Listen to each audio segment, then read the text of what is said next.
Hello, everyone.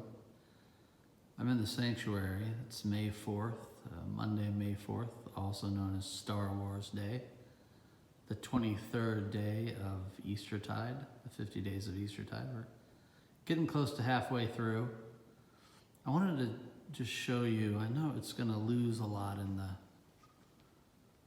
on camera, but this is my favorite time of day to be praying in the sanctuary. The afternoon sun in the spring just floods through that stained glass window and lights up the pulpit. I sit right there and pray. So on my cross hunt, I found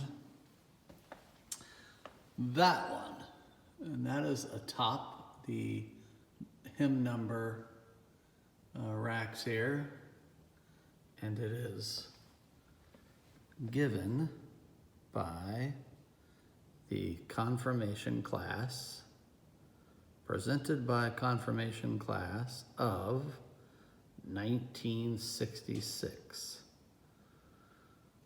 That's the year my parents graduated from high school, so roundabout people my parents' age, maybe a little younger. So that's a beautiful cross, the even arms of that cross, and I'm sure that there's one, we'll just count this as one cross. So I won't do this one too later. But saying that those even arms, and this one is presented, oh, look at that. Oh, the Vars, Dot and Cordy, 1978. I didn't know that was given by them. Thank you, guys. So there's our crosses for today. So I'm going to stand in front of the cross we found as I read our poem for the day and then discuss our new stage of the evolution of prayer. So the poem today is by Khalil Gibran from his famous work, The Prophet. Many of you have heard of Khalil Gibran, I'm sure. So this is an excerpt from a longer writing of his called On Prayer. Then a priestess said, "Speak to us of prayer."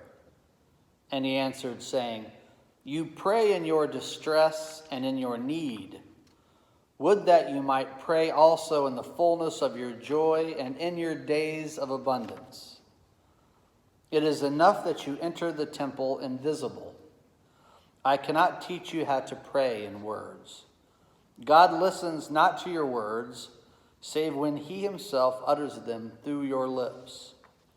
And I cannot teach you the prayer of the seas and the forests and the mountains. But you who are born of the mountains and the forests and the seas can find their prayer in your heart. And if you but listen in the stillness of the night, you shall hear them saying in silence, Our God, who art our winged self, it is thy will in us that willeth. It is thy desire in us that desireth. It is thy urge in us that would turn our nights, which are thine, into days which are thine also. We cannot ask thee for aught, for thou knowest our needs before they are born in us. Thou art our need, and in giving us more of thyself, thou givest us all. This is the reflection. Khalil Gibran's famous work, The Prophet, consistently interiorizes spiritual themes in language that is distinctly Christian. Gibran was raised in a Christian family in Lebanon.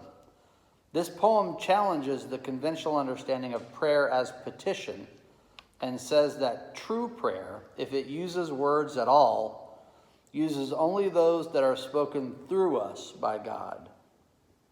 Otherwise, prayer is silence and stillness in which we can hear the deepest prayer that is offered by the rest of creation.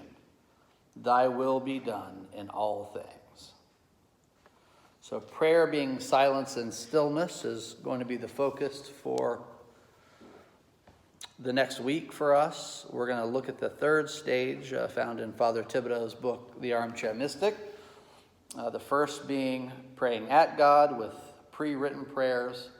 The second is praying with God, that's extemporaneous prayer. And the third is listening to God. And these last two stages, listening to God and being with God, are really when you get into the practice of the mystic tradition in Christianity. And it's not easy. You know, I think everybody that's been to church, every churchgoer or follower of Christ has obviously prayed at God with the Our Father prayer and scriptural prayers. They've probably prayed with God by saying what's on their mind. But this listening to God, it isn't easy to make ourselves still and quiet. It's hard to not feel silly. With our scientific minds, if we really listen for God's voice speaking to us, there are things we say, if we think we hear God's voice, we think we're making it up, feel like it's unscientific, unprovable.